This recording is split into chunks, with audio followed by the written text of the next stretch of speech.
JB 타임즈. 네, 시선 집중의 문을 여는 JB 타임즈. 더 막내 작가와 함께합니다. 어서 오세요. 네, 안녕하세요. 네. 6873님이 네. 인사를 전해주셨습니다. 네. 바쁜 월요일 아침입니다. 주말 잘 보내셨나요? 유튜브에서 좋아요 누르고 왔어요. 어휴. 이곳 경남 창원 진해구는 곧 비가 내릴 것 같습니다. 네. 하늘이 잔뜩 흐려요 해주셨네요. 오늘 내일 비 예보가 있죠. 네. 우산 챙기시기 바라고요. 그렇습니다. 그리고 바쁜 월요일 아침이지만 시선집중과 함께해 주시는 여러분을 위해서 오늘도 이벤트가 있습니다. 커피. 네. 네. 모닝 문자 받으신 분들 계실 텐데요. 네. 짧은 문자 50원, 긴 문자 100원의 이용료가 부과되는 샵 8001 문자와 8001 문자와 스마트 라디오 미니에 댓글 남겨주시면 저희가 하루에 20분씩 뽑아서 커피를 쏩니다. 네. 오늘 아침에 모닝 문자 못 받으셨다면 다시 도전해주세요. 네, 저는 못 받았어요. 네, 제이비는 안 줍니다. 네. 자, 뉴스의 분석을 더해서 더 풍성해진 제이비타임즈. 첫 번째 뉴스는 오디오로 먼저 만나보시죠. 지난 8일 새벽 오세훈 후보의 당선이 확정되자 국민의힘 당사를 찾아온 국민의당 안철수 대표. 야권이 당유라를 하고 그리고 시장 선거에서 승리해서 정권 교체의 교두보를 확보했습니다. 당시 김종인 전 국민의힘 비상대책위원장이 안 대표의 이 같은 발언에 발끈했던 사실이 뒤늦게 알려졌습니다. 어떻게 건방지게 그런 말을 하냐며 야권의 승리가 아니라 국민의힘의 승리였다고 언론 인터뷰에서 밝힌 겁니다. 김 전 위원장은 안 대표 같은 사람이 대통령 되면 나라가 엉망이 된다며 잇따라 직격탄을 날렸습니다. 네. 지금 뭐 뉴스 리포트에 나온 것처럼 어떻게 건방지게 그런 말을 하냐. 아, 네, 저 깜짝 놀랐어요. 이거는 뭐 상당히 세다라는 표현이 별로 적합할 것 같지가 않은데요. 이런 말을 해도 되나 싶을 정도 아니겠습니까? 네. 자, 여기에다가 윤석열 전 검찰총장과 관련해서도 한마디 얹었습니다. 거리를 뒀는데 그 사람을 한 번도 본 적이 없고 연락한 적도 없다. 대통령이 무슨 자질을 갖춰야 한다고 조언해 줄 수는 있어도 내가 달리 도와줄 방법은 없다. 그래도 뭐 연락 오면 한 번 만난다 이렇게 얘기를 하긴 했는데 어쨌든 셉니다. 이렇게 세게 말하는 의도가 있겠죠? 제가 볼 때는 두 개의 버전이 있는데요. 똑같은 건데 오로지 버전이 두 개가 작동을 오로지? 해. 네. 첫째, 오로지 국민의힘. 무슨 이야기냐면 야권이라는 건 없다라고 발언을 했다는 거 아니겠습니까? 네. 그다음에 오세훈 서울시장은 처음부터 대단해서 당선됐나라고 반문을 했다는 거 아닙니까? 결국은 이게 뭐예요? 결국은 국민의힘 중심으로 모든 건 돌아간다. 이런 거 아니겠습니까? 네. 일종의 천동설이죠. 그렇죠? 국민의힘이 중심에 있고 천동설이 되는 건데, 네. 그러니까 이거는 통합을 하더라도 그러니까 국민의당의 지분은 별로 없다 이런 그러니까 이야기가 깔려 있는 거고요. 여기다가 윤석열 전 검찰총장 관련 발언도 그런 거죠. 출마를 하더라도 국민의힘으로 들어와서 해야 된다. 이런 어떤 뜻이 암묵적으로 깔려 있는 것이다. 그래서 오로지 국민의힘 이런 뜻을 하나를 깔고 있는 것 같고요. 또 한 가지 오로지 버전은 오로지 김종인 것 같은데 제가 왜 이런 말씀을 드리느냐. 오로지 국민의힘 안에 오로지 딱 한 사람밖에 없었다. 보궐선거 과정에서. 네. 그게 바로 누구냐? 김종인 전 비대위원장 본인이다. 이런 해석도 가능할 것 같은데 네. 왜 이런 해석을 하냐면 LH 사태가 없어도 국민의힘은 이겼다라고 이야기를 했어요. 그렇게 얘기했어요. 그렇죠. 네. 보선 결과에 영향을 미친 상황적인 요인은 LH였고 주체적인 요인은 단일화였다. 일반적 분석이 이건데 이 둘 다 지금 부정한 거잖아요. 네. 김종인 전 비대위원장은. 여기에다가 오세훈 서울시장의 인물 요인도 그리 크지 않았다라고 얘기를 했거든요. 그랬죠. 그죠? 그러면 이 세 가지 요인을 모두 부정하면 남는 건 뭡니까? 국민의힘만 남게 되고 국민의힘의 유일 리더십은 누구였습니까? 본인이죠, 본인. 김종인 자기 전 자신. 위원장 본인 아니겠습니까? 네. 그러니까 본인에 대한 어떤 그 부각을 이렇게 좀 한 거 아니냐. 이런 해석도 좀 가능할 것 같습니다. 지금 문자, 미니, 유튜브 댓글은 모두 똑같은 사자성어가 많이 올라오고 있습니다. 그래요? 토사구팽. 토사구팽? 안철수 대표를 두고 그렇네요. 현님이 네. 어쩔 예상대로 공로 인정을 못 받네요 해주셨고 네. 그다음에 봄이 왔다더니 님은 토사구팽 각이네요 해주셨어요. 네. 그러니까 이거가 앞으로 어떻게 될지. 과거 이제 조선시대 버전을 빌리면 논공 행상이 시작이 되는데 1등 공신은 아니고 내지 2등 내지 3등 공신 정도 주느냐 마느냐 이런 얘기라는 겁니까? 정리라면? 그러게요. 네. 하지만 트래블러님은 너무 자신을 사랑하는 거 아니냐. 그러니까. 예. 네, 그런 얘기 해주셨고 김정원님은 어부지리로 선거 이기고 좀 착각하시는 거 아닌가. 음흠. 네, 뭐 이런 의견들도 올라오고 있습니다. 이제 그게 이제 LH 사태가 없어도 국민의힘은 이겼다. 네. 이 발언을 두고 하시는 말씀 같습니다. 이맹호님은 질문을 하나 주셨는데 네. 김종배님, 김종인 전 비대위원장은 왜 그렇게 안철수를 싫어하나요? 그러니까 이제 개인적으로 인연이 있다는 거 아니겠습니까? 이제 그 과거 한 전직 대통령이 있었죠. 그 사람이 애용했던 표현 중에 이렇게 있잖아요. 내가 겪어봐서 하는데, 네. 그죠? 이런 버전 아닌가요? 알겠습니다. 네. 자, 다음 뉴스는 어떤 건가요? 더불어민주당의 조응천 의원이 어제 페이스북에 글을 올렸습니다. 2016년 20대 총선에서 새누리당 얘기를 하면서 총선 패배 후에 핵심 세력인 친박은 책임을 지고 물러났어야 했는데 책임을 지기는커녕 박근혜 복심이라고 하는 이정현을 내세워서 당을 장악했다. 이정현이 아닌 다른 사람이 대표가 됐다면 박근혜 탄핵과 구속은 피할 수 있었을 것이다. 이런 요지의 글을 올렸습니다. 근데 왜 조응천 의원이 이런 말을 했을까? 이걸 좀 봐야 될 것 같은데 그 다음 말에 밑줄을 그어야 될 것 같은데 원내대표 경선과 당 대표 경선이야말로 선명성 경쟁의 장이 아닌 혁신과 반성의 장이 되는 데에만 집중해야 한다. 이런 말을 했습니다. 그러니까 조응천 의원의 말을 종합을 하면 친문 리더십 내지 선명 리더십은 안 된다는 이야기 아니겠습니까? 해석을 네. 하자면. 자, 그러면서 선명성과 혁신은 이제 대비시킨 거 아니겠어요? 근데 뭐 이런 류의 발언, 예를 들어서 이제 초선 의원들의 뭔가 그 입장이라든지 2030 의원들의 입장이라든지 이런 게 이제 쏟아져 나왔는데 공통점이 하나 있는 것 같아요. 그게 뭐냐면 문제 제기는 했지만 답은 내놓지 않고 있다라는 것인데 이런 거 아니겠습니까? 자, 한번 반문을 던져볼 수 있을 것 같은데. 네. 자, 그럼 친문 리더십에 맞서는 다른 리더십의 대안은 뭐냐? 예를 들어서 그게 정말 친문 리더십은 안 된다라고 한다면 비문 내지 반문 리더십이라고 하는 것은 성립될 수 있느냐? 그럼 그 대안은 누구인가? 이거에 대한 말이 없죠. 그다음에 선명이 아닌 혁신 리더십의 내용은 그럼 도대체 무엇이냐? 그럼 무엇이 선명이고 무엇이 성찰과 반성이냐? 어차피 1년 동안이라도 그 국회 운영 안 할 건 아니지 않습니까? 네. 해야 될 거 아니겠습니까? 네. 그러면 혁신의 모습을 국회에서 보여준다면 그 주된 컨텐츠는 무엇인가에 대한 제시가 있느냐? 저는 그게 궁금한 건데요. 자, 여기에서 그 보궐선거 이후 민주당의 앞으로 행보의 평가 포인트가 나오는 것 같습니다. 무슨 이야기냐면 대안 없고 행동 없는 한마디는 사실은 그렇게 중요한 건 아니다. 중요한 것은 결국은 대안과 행동 아니겠느냐라는 거고요. 지금 쏟아져 나오고 있는 이야기는 사실은 따지고 본다면 사후평가, 결과론의 어떤 그 경도되어 있는 사후평가의 측면이 강한데 그럼 앞으로 이렇게 하자라고 하는 구체적인 방안 제시는 별로 보이지 않는다.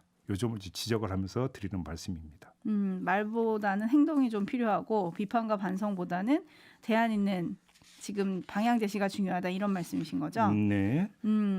110 하나님이 조응천 의원도 제2의 금태섭 의원이 되는 건 아닐까요? 뭐 이런 의견 주셨고 혜성님은 반성을 말로만 하니까 해결이 안 된다 이런 의견 주셨어요.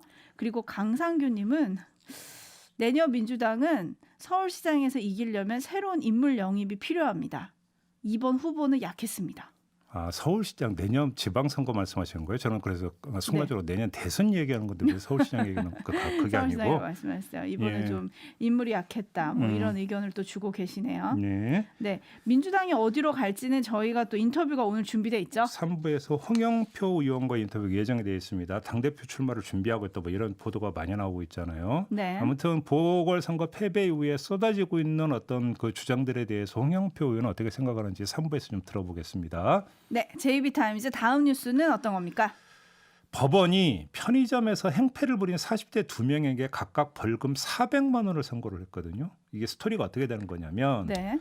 지난해 9월에 서울 종로구 한 편의점에서 있었던 일인데 이 한 사람은 종업원에게 계속 반말을 하다가 종업원이 반말을 하지 말아달라 이렇게 하니까 그의 얼굴에 빵을 던져버렸다고 합니다. 허허.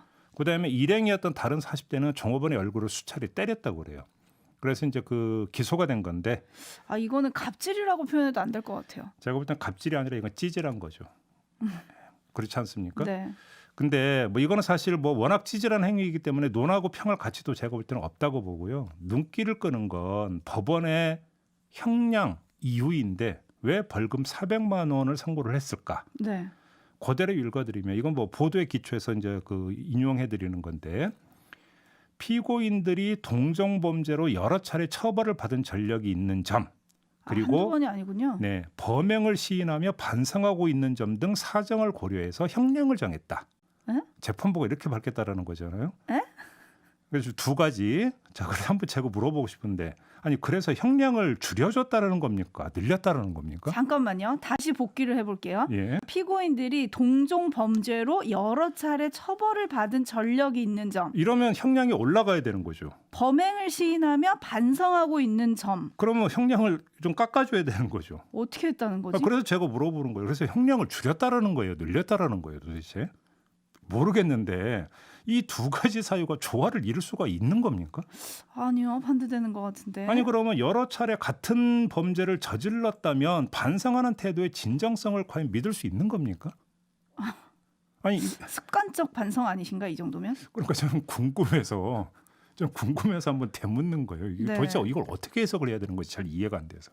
그래서 제가 이 뉴스를 JB가 픽했길래 네. 어제 준비하면서 네. 앞뒤가 좀 안 맞는 설명이 좀 너무 궁금한 거예요. 그래서 네. 자세한 보도가 있나 엄청 열심히 찾아봤거든요. 네, 근데 안 나오더라고요. 그래요. 판사님한테 전화를 해야 되나? 네, 근데 받아주실지는 잘 모르겠네요. 네. 네, 촌철님들도 화가 나셨어요. 잉지님, 갑질도 찌질한 것도 아니고 그냥 폭행이잖아요. 네.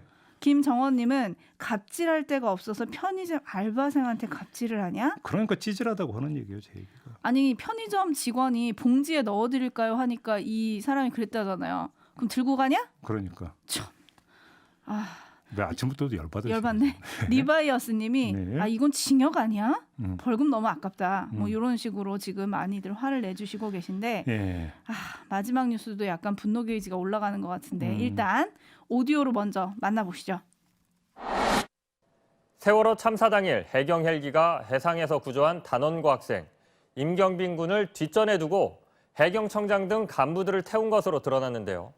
임경빈 군이 구조 직후 해경 삼천구함으로 옮겨진 건 이 배가 헬기 이착륙이 가능한 지휘함이기 때문입니다. 그런데 임 군을 헬기는커녕 오히려 삼천구함보다 작은 경비정으로 옮기라는 지시가 내려집니다. MBC 취재 결과 당시 이 배에는 김석균 해경청장을 비롯해서 해경 수뇌부가 여러 명 타고 있었는데 대체 누가 임 군을 헬기가 아닌 배로 옮기라 지시했는지 검찰에 수사 요청을 하기로 했습니다. 네, 이게 2019년 당시 보도인데요. 그러니까요. 네. 왜 그럼 한참 지난 그 보도를 다시 꺼내 들었느냐? 이 이유가 있죠. 네. 어제 이 세월호 참사 해역에서 열릴 예정이었던 선상 추모식이 취소가 됐어요. 근데 취소된 이유가 지금 뉴스에 나오는 바로 그 삼천구함 때문이었는데 해경이 선상 추모식을 거행하기 위해서 지원한 배가 바로 그 문제의 삼천구함이었다는 겁니다. 네. 유족 입장에서 이 배는 어떤 배이겠습니까? 뭐 말을 할 수가 없을 것 같아요. 이건 진짜 말이 안 되는 일입니다. 그러니까 지난해 같은 경우는 세월호 참사 이후에 건조된 3015함을 제공을 했었거든요. 근데 왜 올해는 도대체 이런 말도 안 되는 어떤 일이 벌어졌느냐. 뭐 아무리 좋게 해서 그래도 이건 무신경한 거잖아요. 그렇죠. 조금이라도 유족들의 마음을 헤아렸다면 이럴 수는 없는 거잖아요. 그렇죠? 네. 그런데 무신경하다라고 하는 것을 다르게 표현하면 뭐냐면 감각이 마비됐다는 거 아닙니까? 그럼 도대체 무슨 감각이 마비됐느냐? 자기들 기억의 감각이 마비됐다. 여기서 자기들이라는 거 해경을 뜻하는 겁니다. 네. 자기들이 도대체 무슨 짓을 했는지 기억을 온전히 하고 있다면 이런 짓을 할 수 있는 겁니까? 할 수 없죠. 기억이 마비됐다고 볼 수밖에 없고 그다음에 자기들 책임, 의식도 결국은 마비돼 있었던 거잖아요. 이거 아니고 어떻게 이런 일을 할 수가 있어요? 네, 지금 홍성익님이 그 배 말고 없었나요? 해주셨는데 네. 그 제가 또 찾아봤어요. 네. 왜 그랬을까? 음. 왜 하필 이 배지? 궁금해서 찾아봤는데 한 줄 찾았어요. 해경 측 왈. 해당 경비함정은 단속에 투입돼 제공할 수 없었다. 그러니까 작년에 가지고 왔던 201호함이 단속에 투입돼서 제공할 수 없었다. 아니 이것도 말이 안 되는 게 예를 들어서 지금 선상 추모식을 하는데 그러면 유족들이 콜택시 부르는 것처럼 10분 전에 전화해서 좀 배 한 척만 좀 그 대주세요라고 했습니까? 네? 아니 제발 감수성 좀 챙기셨으면 좋겠고요. 네. 11611님이 머리가 안 좋은 건지 일을 하려는 의지가 전혀 없는 거 아니냐 해주셨고 성재경님은 상식이 통하는 사회는 언제일까 그렇죠. 해주셨고 네. IP님은 추모식은 보여주기식이라는 거네요. 그러니까 세월호 참사 이후에 참 많이 나왔던 이야기가 공감 능력이라고 하는 말이 참 많이 나왔잖아요. 그렇죠. 세월호 참사 이후에 정치권부터 관료들까지 전부는 아니지만 몇 개 어떤 돌출된 어떤 행동들이 나오면서 아니 도대체 어떻게 저런 행동을 할 수 있는 거냐. 이거는 이거저거 다 떠나서 공감 능력의 부족이다. 이런 얘기 많이 했잖아요. 네. 자 그러면 거기서부터 뭔가 배우고 다시 그러니까 가다듬는 게 있었어야 되는 거 아니겠습니까? 그렇죠. 지금 이거는 뭐예요? 한마디로 이야기하면 공감 능력이 아직도 떨어진다는 얘기밖에 안 되는 거잖아요. 아니 그냥 매년 챙겨야 되니까 그냥 한 건가 이런 생각도 들더라고요. 그러니까 무신경하다고 하는 얘기예요. 지금 네, 그 얘기가. 그러니까요. 그러니까 유족들의 아픔과 유족들의 트라우마라고 하는 게 있는 거잖아요. 그렇죠. 어떻게 그러니까 그 하더라도 이렇게 할 수 있느냐라는 거예요. 네, 이크님이 갑자기 울컥하네요 해주셨는데 아 뭔가 월요일 아침부터 울분과 울컥이 교차되는 아침인데 조유학님이 네. 마무리하기 전에 좋은 글을 보내주셔가지고요. 네네. 좀 화를 푸시라고 제 입이. 시선 집중 들으려고 출근 시간을 1시간 늦췄어요. 어휴. 네, 아, 좋은 잠깐만요. 자세십니다. 아 그럼 출근 시간 엄청 빠르시네. 그러게요. 1시간 평소에는 엄청 늦추셨다면. 빠르셨다는 거죠. 네, 혹시 사장님이신가? 그죠? 네 기분 좋게 한 주 시작하셨으면 좋겠고요. 네. 해경은 감수성을 챙기고 저희는 마스크를 챙겨야 할 것 같습니다. 오늘부터 아 명언이십니다. 네, 오늘부터 사회적 거리두기 단계와 관계없이 모든 실내에서 마스크를 항상 착용하셔야 합니다, 여러분. 네. 위반하면 과태료가 있어요. 10만 원. 마스크가 곧 방역입니다. 네, 그렇지 실내에서도 않겠습니까? 꼭 챙기시기 바랍니다. 알겠습니다. 자 이렇게 마무리하죠. 더마카 수고하셨습니다. 감사합니다.